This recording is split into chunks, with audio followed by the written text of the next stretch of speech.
Fakhar to all of you. मैं हूँ फ़खर यूसुफ़ज़ई और आप देख रहे हैं डिबेट विद फ़खर। आज की डिबेट में बात करेंगे 2 बड़े इम्पोर्टेंट न्यूज़ हैं जिसके हवाले से हम बात करेंगे। एक तो ये वाशिंगटन पोस्ट की एक स्टोरी आई है अफ़गानिस्तान के हवाले से और एक लीक उन्होंने उस खबर को उन्होंने कवर किया है कि अफ़गानिस्तान में दोबारा से टेररिज़्म के जो पंजे हैं, जो फुटप्रिंट्स हैं, दोबारा आ रहे हैं और उसकी वजह से हालात ख़राब हो सकते हैं दुनिया में। क्या है इस हवाले से बात करेंगे। इसके साथ-साथ अभी कुछ दिन पहले पुंछ में एक अटैक हुआ था। इसके साथ-साथ क्योंकि उससे पहले कुछ मीडिया की खबरें आ रही थी कि शायद आसमानी बिजली गिरी है। क्या हुआ, क्या नहीं, उस हवाले से भी बात करेंगे और बात करने के लिए हमारे साथ मौजूद है senior political analyst from US doctor Muqtadir Khan साहब। यकीनन आप उनको जानते हैं, उनके यूट्यूब चैनल पे आप उनको देखते रहते हैं। खानवर्सेशन के नाम से वो शो करते हैं और यूनिवर्सिटी में पढ़ाते हैं, प्रोफ़ेसर हैं। डॉक्टर साहब, thank you very much for joining the show. Thank you very much Fakhar साहब। आपके सुनने वालों को ईद मुबारक, मेरा सलाम, नमस्ते, सत श्री अकाल, वनक्कम और नमस्कारम। थैंक यू वेरी मच आपके टाइम के लिए सर, बहुत शुक्रिया आपका। आपको भी ईद मुबारक। सर, वाशिंगटन पोस्ट की जो ये स्टोरी है कि अमेरिका कह रहा है अभी ऑलमोस्ट 1 एंड हाफ ईयर हुआ है कि अमेरिका वहाँ अफ़गानिस्तान से गया, 20-22 साल उन्होंने गुज़ारे। अब दोबारा कह रहे हैं कि वहाँ पे वो वाले हालात हो रहे हैं, जो शायद कहते हैं कि वो पहले हो। लेकिन जिस वक़्त वो मौजूद थे, तो उस वक़्त भी तो ऐसे ही हालात थे। ये हो क्या रहा है? क्योंकि आप यूएस में हैं और इस तरह की चीज़ों के ऊपर बड़ी मतलब आपकी नज़र होती है। मसला क्या है? देखिए, ये जो रिपोर्ट आई है वॉशिंगटन पोस्ट में, ये बेसिकली अ, उनके बेसिस पे है जो डेटा जी। लीक हुआ था यस सर। पेंटागन से। हाँ, जी, तो एक एक एक फौजी अपने दोस्तों को इम्प्रेस करने ही had released this classified data. इसलिए राइट। वो डिस्कॉर्ड पे है, जो वीडियो गेम खेलने वालों का सोशल मीडिया है, उस पे था। जी। तो उसके बेसिस से इन्होंने ये रिपोर्ट्स पुट टुगेदर किया है। हुँ, और वो इंटरेस्टिंग चीज़ ये है फ़खर साहब कि there are lots of actually positive information इस रिपोर्ट में। राइट। सो एक पॉजिटिव इन्फॉर्मेशन ये है कि कोई unnamed senior source state department का ये कहा है कि Taliban are actually taking action against ISIS. उन्होंने कहा कि आईसिस के अड्डों जी, पे वो हमला ज़रूर कर रहे हैं। और सो सो ये कहना कि आईसिस को अफ़गानी तालिबान का सपोर्ट मिल रहा है, एटलीस्ट इस रिपोर्ट के बेसिस पे आप कह सकते हैं ये बात गलत है। तो the Taliban is trying to reduce the capacity of ISIS. ISIS ने राइट। कई हमले किए, आपको याद होगा कि उनका सबसे बड़ा हमला रिसेंटली तो वो उस होटल पे था जहाँ चाइनीज़ बिज़नेसमैन वगैरह बिल्कुल, आके रहते थे। काबुल में। हाँ, काबुल में तो तालिबान ने उसके बाद जवाबी हमला किया है उनके अड्डों पर। सो that is one thing, that is good news जो आ रही है। राइट, दूसरी गुड न्यूज़ जो वो कह रहे हैं कि अल-कायदा पूरी तरह से ख़त्म हो चुकी है, राइट, कि ये कि al-Qaeda is no more a threat और फोर्स। तो ये बात सही है कि al-Qaeda is finished. So at least in that sense कि 2 अच्छी खबरें इस रिपोर्ट से आप एक्सट्रैक्ट कर सकते हैं। राइट, लेकिन इस लेकिन इसका मतलब ये नहीं है कि एक टेररिज्म की थ्रेट खत्म हो गई है, दूसरा आईसिस खत्म हो गई है। तो इस रिपोर्ट से ये साबित होता है कि ISIS is growing in Afghanistan. देखिए, अफगानिस्तान की जो जो इकोसिस्टम कह सकते हैं, जी, वो बहुत कंड्यूसिव है टेररिज्म के लिए। मतलब जी, बिल्कुल। सो फॉर एग्जांपल उसमें बहुत अनगवर्नड स्पेसेस, मतलब ऐसे कई मीलों तक इलाके हैं जहाँ पर कोई गवर्नमेंट की हुकूमत या इस तरह की रीच नहीं है। तो बिल्कुल। आप वहाँ जाके आप अपना अड्डा बना ले सकते हैं और वहाँ पे आप ट्रेनिंग कर सकते हैं, खुलेआम आप जो चाहे जी, वो करें। There is nobody to observe you. So ये हुँ, जो अनगवर्नेबल स्पेसेस कह सकते हैं या अनगवर्न्ड स्पेसेस, जिसके पास शायद तालिबान के पास कैपेबिलिटीज़ भी ना हो उसके साथ डील करने के लिए। सो that is a big problem. तो तालिबान अगर चाहता भी है आईसिस से लड़ने के लिए, ये जो एनवायरनमेंट है, हथियार आसानी से मिल मिल जाना बिल्कुल। और फाइटर का कल्चर भी वहाँ पे है। तो अल-कायदा खत्म हो गई तो अल-कायदा के फाइटर्स क्या रिटायर हो गए? अब जाके क्या वो क्रिकेट की कोचिंग करेंगे स्कूल्स में जाके जॉब्स? हाँ, वो आईसिस जॉइन कर लेंगे। तो that is what is going to happen. मतलब आइडियोलॉजीज़ में ज़्यादा फ़र्क नहीं है, targets are the same. So so al-Qaeda ख़त्म होने का एक वजह ये भी हो सकता है कि उनके जो बचे हुए हैं लीडरलेस फाइटर्स, दे बिल्कुल। Have decided to join ISIS. So खुलासा इस रिपोर्ट का ये है कि जी, ISIS growing stronger and stronger, और आईसिस के टैक्टिक्स पे थोड़ी रोशनी इन्होंने डाली है, व्हिच इज़ वेरी इंटरेस्टिंग। जी, उन्होंने कहा कि भाई they are planning to attack European targets या और यूएस टारगेट्स। यूएस को उन्होंने एस्पिरेशनल टारगेट्स, यानी खवा क्या बोलते हैं, ख्वाबी पुलाव बना रहे हैं ख़याली अबाउट पुलाव। टारगेट, ख्याली पुलाव अबाउट टारगेटिंग यूएस। लेकिन उनके प्लान्स बड़े खतरनाक हैं, मतलब it is they look far fetched. For example, वो इराक में इंजीनियरिंग स्टूडेंट्स को रिक्रूट करना चाह रहे थे। या जब आईसिस की कैलिफेट थी उस इलाके में, तो उन्होंने मस्टर्ड गैस बना ली थी। So they were thinking of developing chemical weapons जो ड्रोन्स के थ्रू डिलीवर किया जाए। तो अब वो चाह रहे हैं कि किसी ना किसी तरह एक मैसिव अटैक हो यूरोप में या यूएस में, और उनकी जो स्ट्रैटेजी है कि वो भेजेंगे नहीं attackers, they want to recruit locally. तो they are trying to find sympathisers in Europe जो उनको। तो उस रिपोर्ट में एक तफसीलन एक केस है जो बरतानिया का कोई बंदा उन्हें कांटेक्ट किया और कहा कि आई एम सिंपथाइजर सपोर्टर, मैं इंजीनियर भी हूँ, मैं आपको ये प्लान्स वो प्लान्स दे सकता हूँ। सो इस तरह के बंदों को वो लेकर उनको रिमोटली मतलब एज अ रिमोट बॉम्ब की तरह वो यूज़ करना चाह रहे हैं। So those are the plans जो नज़र आ रहे हैं। सो ऐसा लगता है कि 1.5 साल के बाद अफगानिस्तान का जो डर था कि it could once again become a hotbed of terrorism, source of terrorism, लगता है कि उस तरफ जा रहा है। सो अफगानिस्तान 2.0, जब पहले 1.0 में अलकायदा को तालिबान ने सपोर्ट किया था, अब ऐसा लग रहा है कि the Taliban failure to cut ISIS down will be reach the same situation. अगर उनसे कोई बड़ा ऑपरेशन हो जाता है तो वी आर बैक टू 2001 वाला सिनेरियो। इसके राइट। जवाब में जी। जी। अच्छा सर, मतलब अगर हम ये देखें यहाँ पर, जिस वक़्त वो लोग जा रहे थे तो पाकिस्तान में बहुत सारे एक्सपर्ट्स ने ये बात की थी कि अमेरिका तो चला गया लेकिन पाकिस्तान के लिए बहुत सारे मसाइल छोड़ के जा रहा है या छोड़ के चला गया। तो अब पाकिस्तान या ईरान, या फिर अगर मैं ये कहूँ ठीक है पाकिस्तान बीच में है उसके बाद इंडिया आता है, इंडिया के लिए या फिर चाइना के लिए या फिर सेंट्रल एशियन कंट्रीज़ के लिए कितना बड़ा थ्रेट हो सकता है अगर हालात दोबारा से उस नहज पे पहुँच जाए जो आप बता रहे 2001 की सिचुएशन हो जाए, या जो हमने 2001 के बाद उनकी हुकूमत ख़त्म करने के बाद जो हमने लास्ट 2 डिकेड्स में देखा।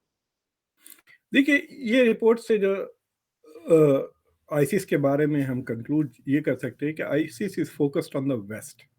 राइट, उसका तवज्जो यूरोप पर है, जहाँ पे it thinks it has assets. Right, जब आईसिस अपने पीक पे थी, तो भाई हज़ार-हज़ार 2000 ऐसे रिक्रूट्स वो कर रहे थे। मतलब मैं खुद यूरोप के कई मुल्कों में I have consulted with them, वहाँ पे गया हूँ, विज़िट किया हूँ। मिसाल के तौर पे फ़िनलैंड जैसा छोटा मुल्क, या 60 वहाँ से आईसिस फाइटर्स जाके वापिस आ चुके थे। उनको पता नहीं था कि क्या करें, क्योंकि they had broken laws overseas and not at home. They were not hmm, criminals. In Finland में उनके खिलाफ कोई क्राइम नहीं था, लेकिन आप कैसा छोड़ देते बंदे को जिसने 10-15 लोगों के गले काट के अभी आया है या दूसरे मुल्क से। बिल्कुल, so they were struggling to deal with them. बास को उन्होंने डिटेन भी कर लिया था। तो फॉर एग्ज़ाम्पल, ब्रसल्स का एक मोहल्ला है जहाँ से तकरीबन 400-500 लोग चले गए थे लड़ने के लिए। तो इस तरह का ISIS was able to recruit heavily from Europe उसके एट इट्स पीक। तो ISIS is currently focused on mostly the west, और उसके जवाब में अमेरिका कह रहा है कि बाइडेन एडमिनिस्ट्रेशन अपने हुँ, डिफेंस में कह रहा है, क्योंकि यहाँ भी लोग कह रहे हैं कि आप तो छोड़ के आ गए, देखो अब फिर बिल्कुल, से वी आर बैक। तो उनका जवाब ये कि no, we have left the troops but we are contain. मतलब उन्होंने मिसाल दी कि सोमालिया में उन्होंने 2-3 टारगेट्स को मारा, फिर यहाँ पे भी सीरिया में टारगेट्स को, अभी रिसेंटली एक टारगेट को आईसिस के एक लीडर को उन्होंने हाँ, टारगेट किया। अयमन ज़वाहिरी को मारा अफ़गानिस्तान बिल्कुल, के अंदर ही। So they are saying that no, we have our eyes on the ball, हम उन पे नज़र रख रहे हैं। बट विड्रॉल के वजह से जो माइन्यूट इंटेलिजेंस अमेरिका को हासिल होती थी, वो नहीं हो रही है, ब्रॉड हुँ, इंटेलिजेंस है। मतलब अमेरिका कैसे, अरे ऐसा लग रहा है कि आइंदा 2-3 हफ्तों में ये शायद पाकिस्तान में कोई ऑपरेशन करेंगे। But they can't say where, when, how. जी, तो जब वो when they were on the ground there, जब उनको ज़्यादा इंटेलिजेंस मिलती थी ना, हज़ारों अमेरिकन सोल्जर्स थे, मुख्तलिफ गाँवों में थे, दोस्तियाँ हो गई थी सोल्जर्स की कई लोकल्स के साथ, they had good relations with local Afghans. तो या उनको इंटेल, मतलब ह्यूमन इंटेल भी मिलती थी।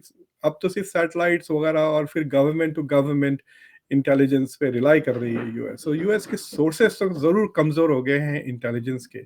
और काउंटर टेररिज्म का अगर आप मुझसे पूछें कि द जी, most important capability for counter terrorism क्या है, and that is intelligence. Exactly, बेशक, उसके बिल्कुल। बगैर आप आपके पास कितनी भी बंदूकें हो, हवाई जहाज हो, 5,000 आप F-16 बना लें, you unless you know where the threat is coming from.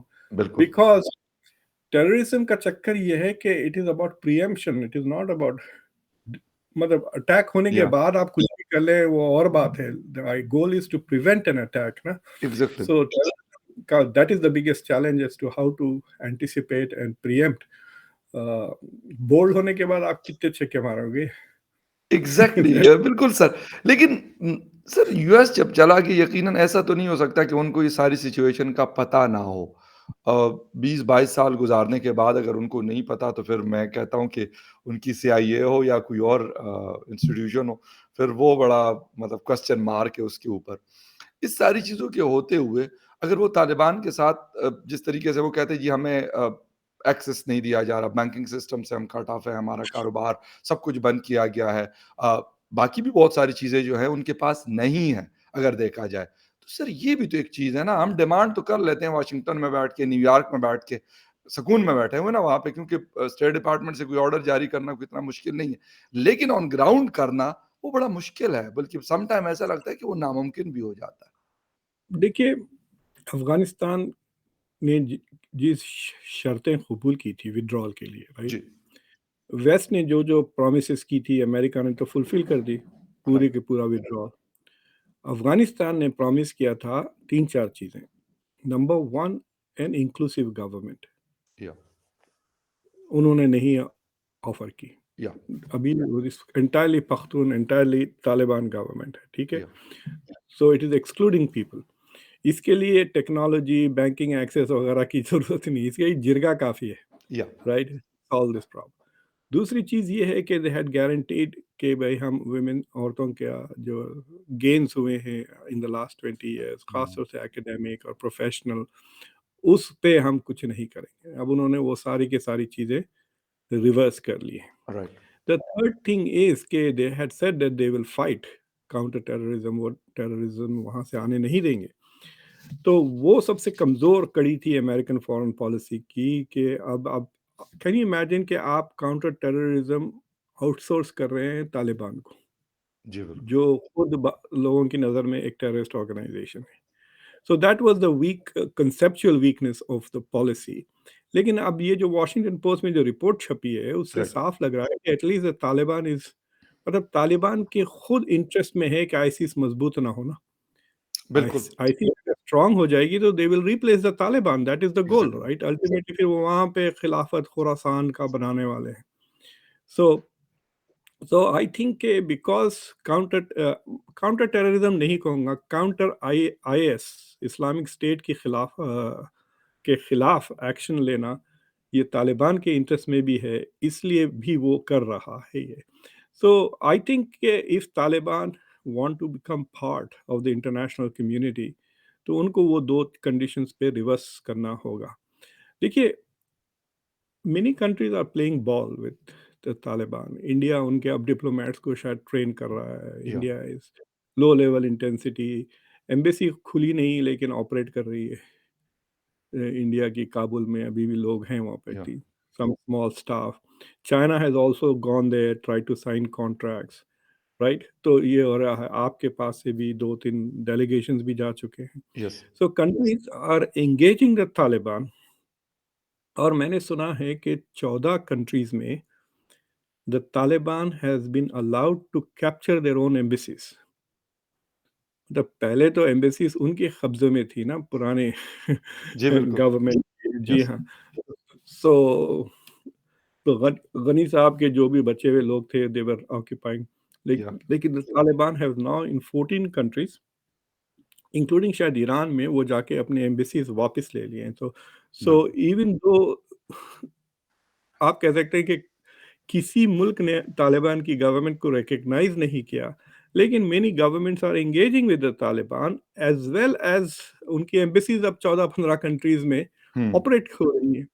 सो ये इसका चक्कर ये है कि because the west is so strong on not recognising Taliban बिल्कुल। until it meets its conditions, ये नॉर्मलाइज नहीं होगा। मतलब आप किस किस बेसिस पे तालिबान बैंक अकाउंट खोलेगा न्यूयॉर्क या में?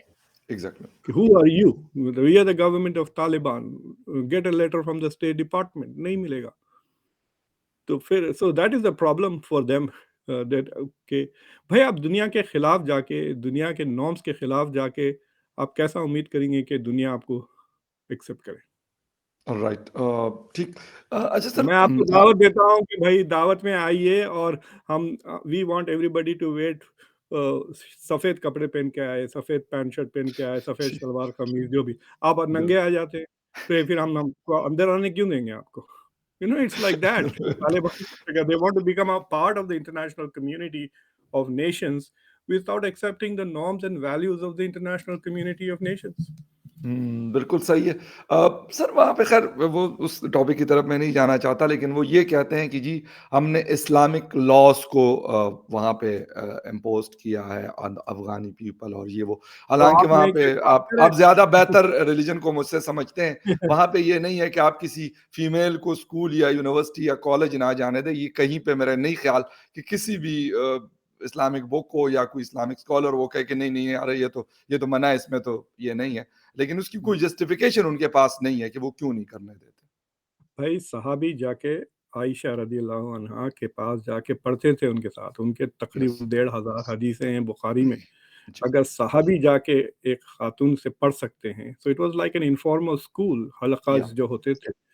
तो इनके इन्हें क्या ये कौन से बड़े मुसलमान बन गए हैं जो इस तरह ट्रीट कर रहे हैं? And why just target on women? मतलब मेरे को या समझ में नहीं आया। वुमेन और तालीम, उनको तालीम से क्यों डर है इतना? Because they feel that education will empower people and then they don't know how to deal with empowered people, क्योंकि वो खुद जाहिल है। हुँ। Right, right, right, right. अच्छा सर, आते हैं दूसरे टॉपिक की तरफ और वो है जी पहुँच में अभी कुछ दिन पहले जो कुछ हुआ, मैं क्योंकि ईद से शायद 1 दिन पहले ही था, लेकिन खबरें ये आ रही थी कि जी कोई ग़ालिबन कोई आसमानी बिजली गिरी है या कोई, लेकिन उसके बाद खबर आई कि नहीं ऐसा नहीं हुआ बल्कि कोई अटैक हुआ है पूंछ के अंदर। अ, सर कैसा देख रहे हैं? फिर ये खबर भी आई कि जी पाकिस्तान बैक्ड जो लोग थे, उन्होंने ये सारा कुछ किया है। आज उसके बदले में मैं कहूँगा कि डीजीआईएसपीआर अहमद शरीफ साहब ने प्रेस कॉन्फ्रेंस की और उन्होंने भी स्टार्ट इसी से किया कि eastern border of India, Indian policy ये वो, सारों को जो है वो पूरा 5-7 मिनट ज़्यादा टाइम नहीं लगाया उसने, वैसे मैं ये कहूँगा। लेकिन फिर भी उन्होंने यही बात की कि वो ये करता है, वो ये करते हैं, वो ये करते हैं। सर क्या चल क्या रहा है कि मतलब हम सेटलमेंट हो रही है या फिर ये इसी तरीके से वहाँ कुछ होगा, फिर यहाँ कुछ होगा और ये गिव एंड टेक चलता रहेगा?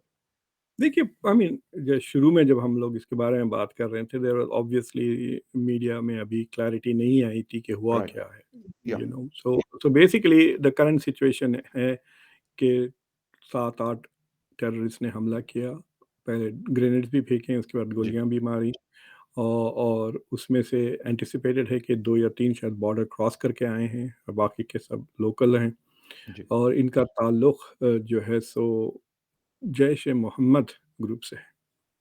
तो दैट इज़ पहले लश्कर-ए-तैयबा की बात हुई थी, अब जी, जैश-ए-मोहम्मद का नाम उनकी एक स्पिन ऑफ है कश्मीर में, तो that has also claimed responsibility for the attacks. जी, और इसमें 5 मारे गए हैं, एक काफ़ी सीरियस हुआ था, उसकी मैं शायद अब I don't have an update on what the right, status of 6th injured है।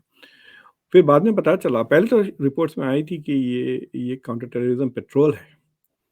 मैं वही सोच रहा था कि काउंटर टेररिज्म पेट्रोल में खाली एक एक ट्रक में लोग चंद लोग बैठ के चल रहे, बाद में खबर आई कि लोग बेसिकली इफ्तार लेके जा रहे थे एक बिल्कुल। गांव के। या और उस गांव वालों ने उनके ऊपर भी काफी सदमा हुआ and as a result of that उन्होंने या ईद नहीं मनाई। सो दैट दैट शोज कि भाई ए, मतलब जो चीज़ें ज़ाहिर होती हैं इन बातों से कि Indian army is developing relationship with the locals. Yes. उनके साथ अच्छे ताल्लुकात, बिल्कुल। इतने अच्छे ताल्लुकात हैं कि लोगों ने अपनी ईद को कैंसल कर दिया इनके गम में, right? And I mean there were the obviously the soldiers वहाँ पे अगर इफ्तार लेके जा रहे हैं, that is also a very positive gesture. So so that is the good news, मतलब ये ब्लीक बैड न्यूज़ में गुड न्यूज़ ये है कि इंडियन आर्मी और जो लोग लोकल्स हैं उनके बीच में ताल्लुकात आर गेटिंग बेटर। दूसरी चीज़ ये है कि इसको जोड़ा गया बिलावल भुट्टो के आने वाली ट्रिप से, या बिल्कुल। 4 या 5 मैं को वो आ रहे हैं। जी हाँ।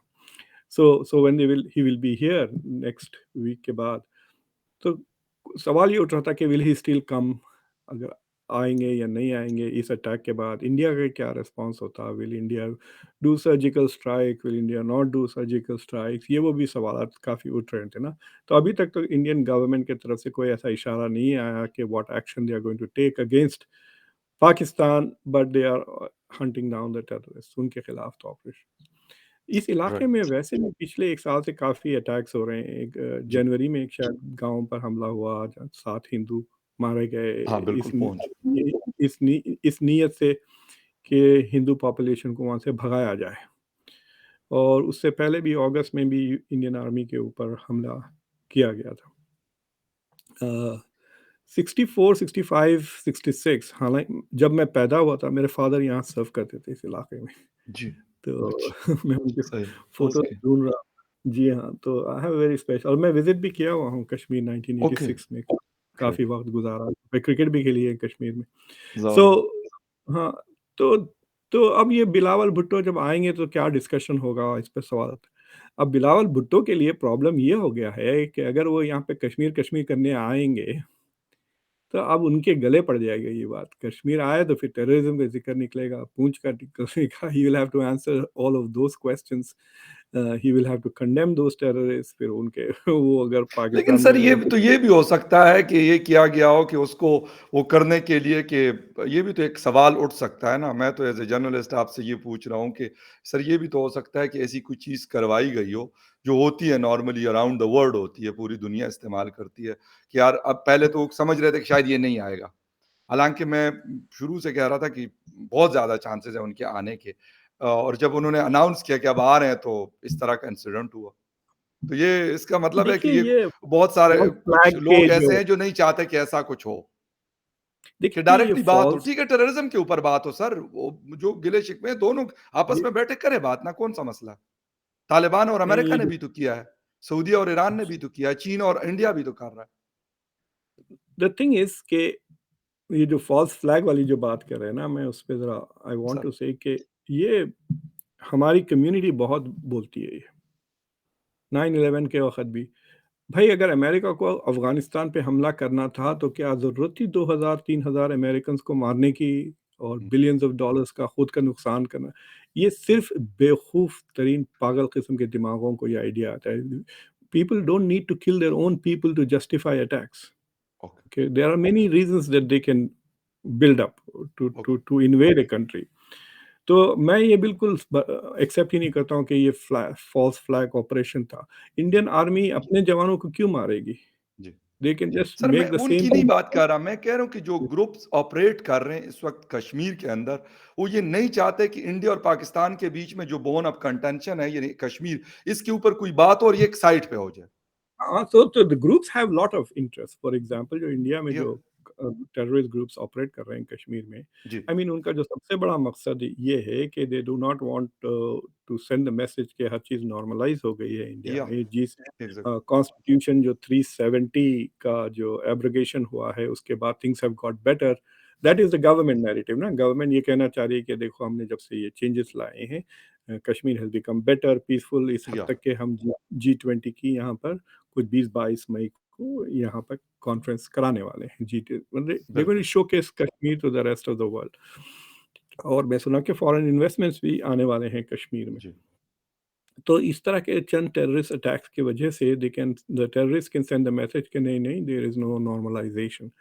और ये टेररिज्म अटैक का नतीजा ये भी होता है कि it forces the government to retaliate, और रिटेलिएशन में सिविल राइट्स और ह्यूमन राइट्स के वायलेशंस हो जाते हैं। बिल्कुल। अब ऑलरेडी 15-20 लोग शायद डिटेन हो चुके हैं कश्मीर में, पता नहीं उनके साथ क्या हो रहा है, राइट? सो अगर एक आध टॉर्चर से मर गया, इस तरह की चीज़ें हो गई, तो देन इट इज़ फिर गवर्नमेंट के खिलाफ ओके। स्टेटमेंट्स वगैरह आना शुरू हो जाएँगे। So whatever it is for the terrorist, it is win win situation ना, या कि गवर्नमेंट अगर रिटेलिएट भी करती है बड़ी सख्ती से, तो उनके लिए विन है, because then it shows that their conditions are exactly, not normal, बिल्कुल। राइट? नॉर्मलाइज़ेशन नहीं हो रहा है, ऑपरेशन हो रहा है, ऑक्यूपेशन हो रहा है, इस तरह की चीज़ें आ जाती हैं। सो येस, उस बात से तो आई एम वेरी क्लियर कि देयर इज़ डोमेस्टिक इंसेंटिव, जो लोग मतलब और कश्मीर में जो लोग अभी भी इंडिया से आज़ादी या पाकिस्तान के साथ मिलना चाहते हैं, वो जो ग्रुप्स हैं, ऑब्वियसली उनके लिए तो this is an incentive to do that. हाँ, बट मुझे लगता है कि this will also perhaps incentivize Indian government to invest more in Kashmir and make Kashmir a even better place. तो ओके। चक्कर ये है कि चैलेंज इज़ वेरी डिफ़िकल्ट ना, कि कश्मीरियों को की हालत बेहतर करें और फिर टेररिज़्म को रोकें। अगर टेररिज़्म खाली बाहर से आता entirely, then it becomes an easy job, then the Kashmiris या देमसेल्फ विल बिल्कुल, फुल्ली आपकी एग्ज़ैक्टली। तरफ हो जाएँगे। तो इट शोज़ कि शायद the current government has not fully won मतलब हार्ट्स एंड माइंड्स पूरी तरह से अभी कश्मीरियों के उन्होंने जीते नहीं। ओके, बिल्कुल सही है और शायद ये सिलसिला इसीलिए जारी है। कुछ लोगों ने ये भी कहा था कि शायद जी20 को सबोटाज करने के लिए भी एक्शन किया गया और हाँ, ख़ैर एनीवे देखिए इससे जी, कश्मीरियों का बहुत फ़ायदा होता था अगर जी20 होती, एग्ज़ैक्टली, वहाँ सौ लोग आते नो हैं, डाउट, बिज़नेस लोग आते हैं, रिपोर्टर्स, बेशक। खाली रिपोर्टर्स ही 1-2 हज़ार आ जाएँगे वहाँ पर कवरेज करने, बिल्कुल, बिज़नेस इसमें कोई शक नहीं है। टूरिज़्म के लिए। एंड फिर जो खूबसूरती है कश्मीर की, जो it's a very beautiful place. पानी राइट, भी इतना मतलब ठंडा-ठंडा, मैं तो अपनी हम एक कश्ती में रह रहे थे डल लेक पर, तो हम वहाँ पे भी नहीं, मैं तो ऐसा खुलेआम चल के जो ऐसे छोटी-छोटी नहरें जो बहती थी ना, उससे पानी पीता था। It used to be so ज़बरदस्त, स्वीट एंड ठंडा मतलब, तो इट्स लाइक ज़बर a beautiful place to just be there, you know. तो जो लोग राइट, बाहर से आएँगे, फॉरेन मीडिया वगैरह जो कवरेज करेगी, that would have been such a great Kashmir is अगर Kashmir can be the number 1 tourist attraction in the world, fine, इतनी बिल्कुल। खूबसूरत जगह है वो। वो अ, एक इसी शेर याद है ना, अगर ज़मीन पे अगर जन्नत है तो यही है, जी, यही जी। है, यही। बिल्कुल, बिल्कुल, exactly no doubt about it बहुत खूबसूरत ही जी, है। लेकिन वहाँ पे जो रहने वाले लोग हैं उनको भी मेरे ख़्याल सुकून से रहना और उसके लिए जो भी पॉलिसी बनती है, वैसे मैं कहता हूँ कि ये पॉलिसी हम पूरे इस रीजन के लिए बनाएँ कि ये पीसफुल हो जाए। अफ़गानिस्तान हो, पाकिस्तान हो या फिर इंडिया हो या कश्मीर, गिलगित-बल्तिस्तान या कोई और इलाका हो। लेकिन ख़ैर एनीवे देखते हैं कि होता क्या 4-5 को बिलावल साहब ने जाना है और इसके साथ-साथ जी20 के हवाले से क्या अब इंडिया कदम लेता है कश्मीर के हवाले से कश्मीर में जो इवेंट होना है। ख़ैर थैंक यू वेरी मच।